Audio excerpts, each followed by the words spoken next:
Welcome to travel and cuisine with Aadhus. ഇന്ന് നമ്മൾ ചെയ്യാൻ പോകുന്നത് ക്യാപ്സിക്കം വെച്ചുള്ള ഒരു തോരനാണ്. ഇപ്പോൾ ഞാൻ എടുത്തേക്കുന്ന യെല്ലോയും റെഡ് ആയിട്ടുള്ള ക്യാപ്സിക്കമാണ്. അത് തോരൻ അരിയുന്ന പോലെ അരിഞ്ഞു വെച്ചിട്ടുണ്ട്. പിന്നെ മീഡിയം സൈസ് സവാള, പിന്നെ ഒരു പച്ചമുളക്, പിന്നെ നമുക്ക് ആവശ്യമുള്ള തേങ്ങ, ഇത് 1/2 കപ്പ് തേങ്ങയാണ്. പിന്നെ അതിൻ്റെ കൂടെ ഇത് നമ്മൾ കടുക് വറുക്കാൻ വേണ്ടിയിട്ടാണ്. അപ്പം ഇച്ചിരി ഉലുവ, അതിന് വേണ്ടിയിട്ടുള്ള വറ്റൽമുളക്, പിന്നെ ഡ്രൈ കറിവേപ്പില, ഇത്രയാണ് നമ്മൾ ഇതിന് വേണ്ടി എടുത്തേക്കുന്നത്. കടുക് വറുക്കുന്നതിന് ആവശ്യമായിട്ടുള്ള എണ്ണയാണ് ഞാൻ ഒഴിച്ചേക്കുന്നത്. അതിൽ നിങ്ങൾക്ക് വീട്ടിൽ ഏതാണ് അവൈലബിൾ ആയിട്ടുള്ള എണ്ണ അത് യൂസ് ചെയ്യാം. ഇവിടെ ഞങ്ങളിപ്പോൾ സൺഫ്ലവർ ഓയിലാണ് യൂസ് ചെയ്യുന്നത്. അതിന് ശേഷം ഇച്ചിരി ഉലുവ ഇടുക. ഉലുവയ്ക്ക് പകരം കടുക് ഉപയോഗിക്കാം കേട്ടോ. കടുക് പൊട്ടി വരട്ടെ, അല്ലെങ്കിൽ ഉലുവ പൊട്ടി വരട്ടെ.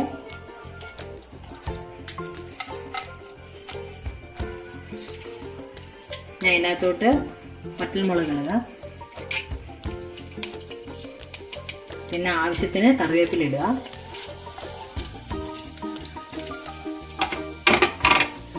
കടുക് ഉലുവ ആവശ്യത്തിന് മൂത്തിട്ടുണ്ട്. ഇനി ഇതിനകത്തോട്ട് സവാളയും കുറച്ച് പച്ചമുളകും കൂടി ഇടുകയാണ്. ഇച്ചിരി ഉപ്പിടാം, അല്ലെങ്കിൽ ഇച്ചിരി വെന്ത് വന്ന് ഇച്ചിരി മൂത്ത് കഴിയുമ്പോഴേ ഇച്ചിരി ഉപ്പിടാം മൂക്കാൻ വേണ്ടിയിട്ടേ. നന്നായിട്ട് ഇളക്കണം, അല്ലെങ്കിൽ അടി പിടിക്കും. ഇപ്പോൾ ഇത് മൂത്തിട്ടുണ്ട്. ഇതിനകത്തോട്ട് നമുക്ക് ഇച്ചിരി മഞ്ഞൾപ്പൊടി ഇട്ട് കൊടുക്കാം. 1 സ്പൂൺ മഞ്ഞൾപ്പൊടിയാണ് ഞാൻ ഇടുന്നത്. ഇത് നന്നായിട്ട് ഇളക്കണം, അല്ലെങ്കിൽ അടി പിടിക്കും.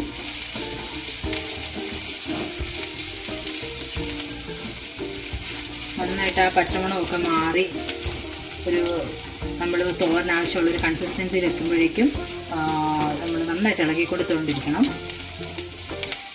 ഇനി ഇത് മൂത്ത് കഴിഞ്ഞിട്ട് നല്ലതായിട്ട് ആ ഒരു പരുവ് ആകുമ്പോഴേക്കും നമുക്ക് ഇതിനകത്തോട്ട് ക്യാപ്സിക്കം ചേർക്കാവുന്നതാണ്. ഇപ്പോൾ ഒരുവിധം വെന്തിട്ടുണ്ട്. അതുപോലെ തന്നെ ഇതൊരു ലൈറ്റ് ബ്രൗൺ കളർ ആയിട്ടുണ്ട്. ഇനി നമുക്ക് ഇതിനകത്തോട്ട് ക്യാപ്സിക്കം ആഡ് ചെയ്യാം. പിന്നെ ഇതിനകത്ത് വെള്ളം ഒഴിക്കേണ്ട കാര്യമില്ല, കാരണം നമുക്കറിയാം ക്യാപ്സിക്കം ഒരു 90% വെള്ളം ഉള്ള ഒരു പച്ചക്കറിയാണ്. പിന്നെ ഇത് ഒരുവിധം വെന്ത് കഴിഞ്ഞ ശേഷമാണ് നമ്മൾ തേങ്ങ ആഡ് ചെയ്യുന്നത്. അപ്പോൾ നന്നായിട്ട് ഇളക്കി കൊടുക്കുക. അതിനുശേഷം ഇതിന് വേകാനായിട്ട് അനുവദിക്കുക.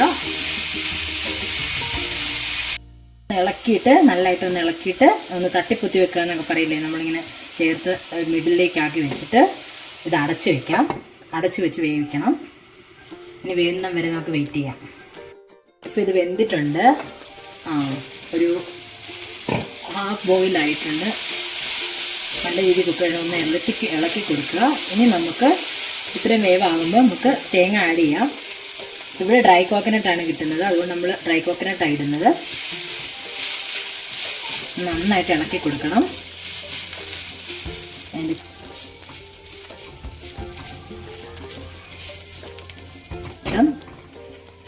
നമുക്ക് ഇവിടെ വേവിക്കാം.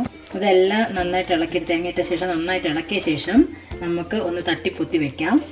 ഈ സൈഡിലുള്ളതൊക്കെ ഒന്ന് മാറ്റിയിട്ട് എല്ലാം ഒന്ന് നടുക്കോട്ട് വെച്ചിട്ട് നമുക്ക് ഒന്നുകൂടെ അടച്ച് വെച്ച് ചെറുതായിട്ടൊന്ന് വേവിക്കാം. ഇതെല്ലാം വെന്തിട്ടുണ്ട്. എല്ലാം നല്ല കുക്കായിട്ട് വന്നിട്ടുണ്ട്, നല്ല പരുവാക്കി വന്നിട്ടുണ്ട്. ഇനി നമുക്ക് സെർവിങ് ബൗളിലേക്ക് മാറ്റാം.